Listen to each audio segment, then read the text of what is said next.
Newzroom Afrika's Zola Sholwana is tracking the story and joins us live with an update. Zola, another tragedy yet again. 6 lives, 6 innocent lives lost last night. You've had a chance to speak to some witnesses. What information have you been able to gather?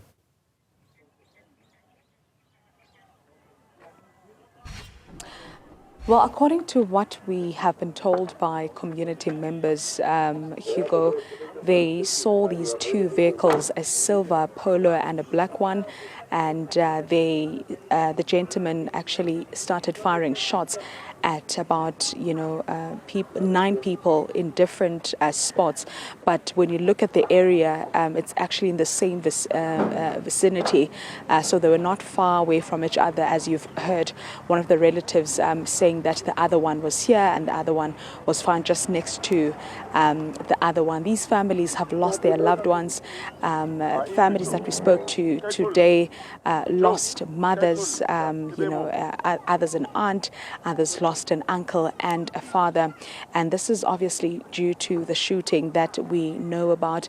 Now, this shooting has raised great concern about the safety in this particular area and the issue of gun violence, with some community members saying that this has been something that has been going on for quite some time, and some of the cases go unreported. And they also made claims that the SAPS is not doing enough to attend to those particular cases. But family members of the deceased this time are saying that they demand justice, that their people cannot just die and become part of the statistics in terms of the crime in the area. Something needs to be done. The councillor has also called on police to increase or improve visibility, as they've made claims that they hardly see these police vans that you're seeing, right behind me. You only get to see them when there is an incident of this kind. But we know that police have been deployed and they are monitoring, the area, especially where there was a shooting. The families are still living in fear, as many of them are saying that they don't know the motive of the killings at this particular moment. So they fear that the remaining family members could possibly be under attack. Hence, they want those that are behind this gruesome crime to be brought to book or held accountable before there is more damage. We are anticipating to also hear perhaps from authorities as the day goes by or as the week begins, as to what's going to happen. Is there going to be a prayer, a gathering? Is there going to be an official that actually descends here to address the community about what has happened, and also urge the community to play their part in terms of helping police identify the perpetrators? We also spoke to community members, that actually said the reason why some people, particularly eyewitnesses, are afraid to come forward or engage police when it comes to such matters is because of the lack of trust between the relationship of the community and, of course, the local police station here, essentially saying that the community here has lost faith in the leadership of the station commander of this particular police station and, the rest of the police, because they are claiming that they do not respond to crimes on time and they are not visible. Hence, criminals have made this area their playground, Hugo. Investigations are ongoing at this point. We still haven't, determined the motive behind this murder, and no one has been arrested or brought forward. So we will continue monitoring this case and get to see how far it goes. So just walk us through, what time of day did this incident occur, firstly? And secondly, the report suggests that the firing of the shot was indiscriminate. Have there been any links between the victims? What do we know about the victims who succumbed to this shooting last night, if that information has been made available?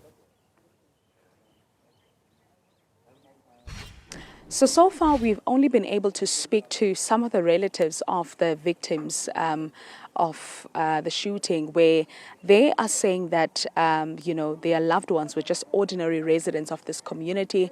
And according to their knowledge, they were not involved in any kind of criminal activity or gangs rather. So they do not understand what could have happened, because these shootings were, it looked like these people were targeted because they were in close proximity in two streets that are very close to each other.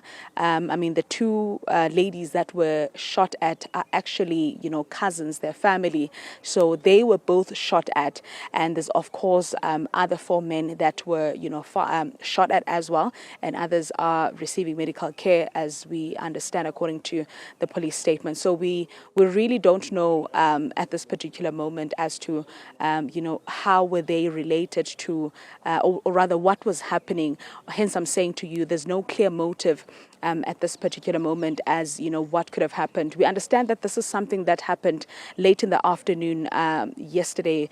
That is where we saw quite a lot of police presence on the ground and, of course, private security trying to monitor the situation, as some family members were claiming that these alleged perpetrators even attempted to go back, and some of them had to run for their lives because they, feared that more people could possibly be killed. And as it stands, there's so many speculations really about what could have led to the killing of the 6 people. But as time goes on, investigation and also, questioning that will be taking place, from this point moving forward, will then reveal what the motive was for and who are those people behind this crime. Zola Sholwana, appreciate your time. Let's leave that conversation in Reiger Park in Boksburg, Johannesburg, where 6 individuals succumbed to injuries following indiscriminate shooting by unknown gunmen last night.